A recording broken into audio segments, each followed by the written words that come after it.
मुस्लिम साइंसदानों का जो हश्र खुद हमारे मुसलमानों के हाथों हुआ, वो हम जैसे अवाम को कभी भी नहीं बताया जाता, बल्कि फख्र से बताया जाता है कि वो हमारे मुस्लिम साइंसदान थे। अगरचे इल्म का कोई मजहब नहीं होता, मगर इनमें से 5 साइंसदानों का मुख्तसर अहवाल आपके सामने पेश कर रहे हैं, जिससे आप खुद अंदाजा लगा लें कि इन मुस्लिम साइंसदानों के साथ क्या सलूक हुआ। खुदा न खास्ता अगर मुल्क पाकिस्तान में भी कोई सियासतदान, कोई ऐसा साइंसदान पैदा हो जाता है तो वो भी मेंटली तौर पर खुद को तैयार रखे। पहले नंबर पर जो आता है वो है याकूब अल-कंदी। याकूब अल-कंदी फलसफे, तिब्बियात, रियाजी, तिब, मूसीकी, कीमिया और फल्कियात का माहिर था।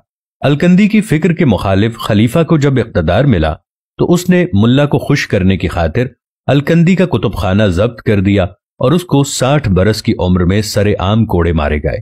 हर कोड़े पर अल-कंदी तकलीफ से चीख मारता और तमाशबीन कहकहे लगाते थे। नंबर 2 पे आते हैं इब्ने रुश्द। यूरोप की नशाते सानिया में कलीदी किरदार अदा करने वाले उंदलस के मशहूर आलिम इब्ने रुश्द को बेदीन करार देकर उसकी किताबें नजर आतिश कर दी गईं। एक रिवायत के मुताबिक उसे जामे मस्जिद की सुतून से बांध दिया गया और नमाजियों ने उसके मुंह पर थूका।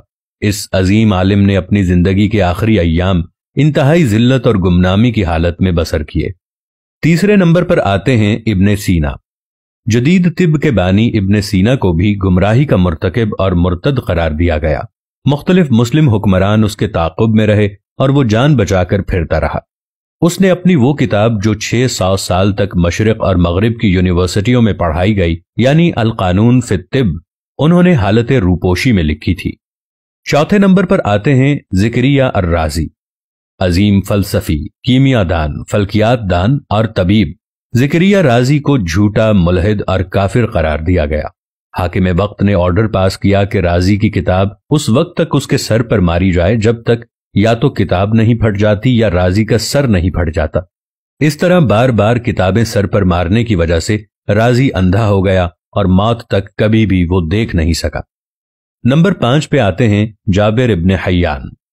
जाबिर इब्ने हय्यान को मगरबी दुनिया के लोग जदीद कीमिया का बाप कहते हैं, जिसने कीमिया, तिब, फलसफे और फलकियात पे काम किया, जिसकी किताब अल कीमिया और किताब उस-साबिहीन सिर्फ मगरिब की लाइब्रेरी में मिलती है।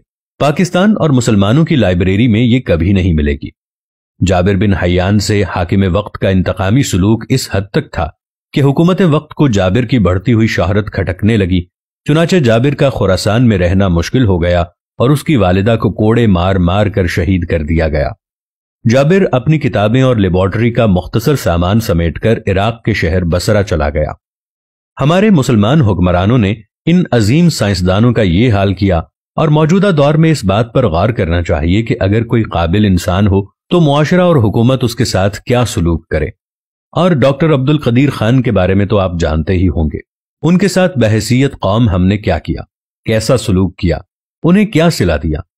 हमारा मोहसिन इस दुनिया से रुखसत हो गया है, लेकिन हम फिर भी बेहिस हैं।